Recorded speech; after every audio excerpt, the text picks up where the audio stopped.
বাংলাদেশের সংস্কৃতির ইতিহাসে কলঙ্কিত দিন আজ। ১৯৯৯ সালের এই দিনে যশোরে ঘটেছিল উদীচী বোমা হামলা। ২৭ বছর পেরিয়ে গেলেও শনাক্ত হয়নি হামলাকারী। পুনরায় মামলা চালুর জন্য উচ্চ আদালতের আদেশের অপেক্ষায় আছেন আহত আর নিহতদের স্বজনরা। ১৯৯৯ সালের ৬ মার্চ গভীর রাত টাউন হল ময়দানে চলছিল উদীচীর দ্বাদশ সম্মেলনের সাংস্কৃতিক পরিবেশনা। ঠিক এ সময় মুহুর্মুহুর বোমা বিস্ফোরণ, দিকবিদিক ছুটে চলা মানুষের বাঁচার আহাজারি। এতে প্রাণ হারায় ১০ জন, গুরুতর আহত হন ২৫০ সাংস্কৃতিক কর্মী ও দর্শক। ওই ঘটনায় আহতদের একজন উদীচী কর্মী সুকান্ত দাস।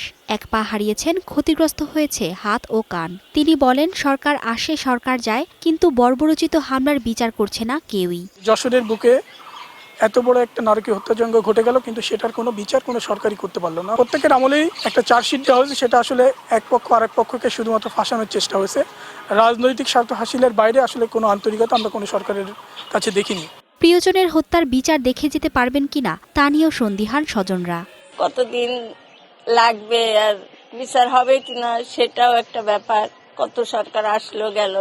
সংস্কৃতি কর্মীরা বলছেন, হত্যার রহস্য উদ্ঘাটন করতে না পারা রাষ্ট্রের ব্যর্থতা।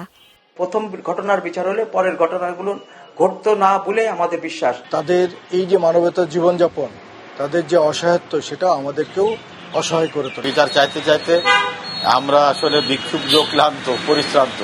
সিআইডির ত্রুটিপূর্ণ চার্জশিটের কারণে ২০০৬ সালে খালাস পায় সব আসামি। পরে ২০০৭ সালে উচ্চ আদালতে আপিল করলে মামলাটি পুনরুজ্জীবিত হলেও পড়ে থাকে আইনের বেড়াজালে। যারা এই ঘটনায় সম্পৃক্ত ছিল তাদেরকে সম্পৃক্ত না করে আমরা দেখলাম যে রাজনৈতিক প্রতিহিংসা চরিতার্থ করার জন্য খুব অল্প সময়ের ব্যবধানেই আমরা দেখলাম যে পার্লামেন্টের তৎকালীন প্রধানমন্ত্রী বললেন এর বিএনপি ঘটনার সঙ্গে জড়িত। এই যে সেজন্য অপ্রকৃত তথ্য উদ্ঘাটিত হয় নাই। কারা এই হত্যাকাণ্ড ঘটালো সেটা আজও পর্যন্ত এর শনাক্ত হলো না, এর বিচারও হলো না। প্রকারান্তরে বিচারের নামে ২৬ বছর ধরে একটা প্রহসন চলে আসছে।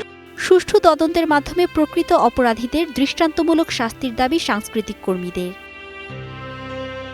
Desk report, star news.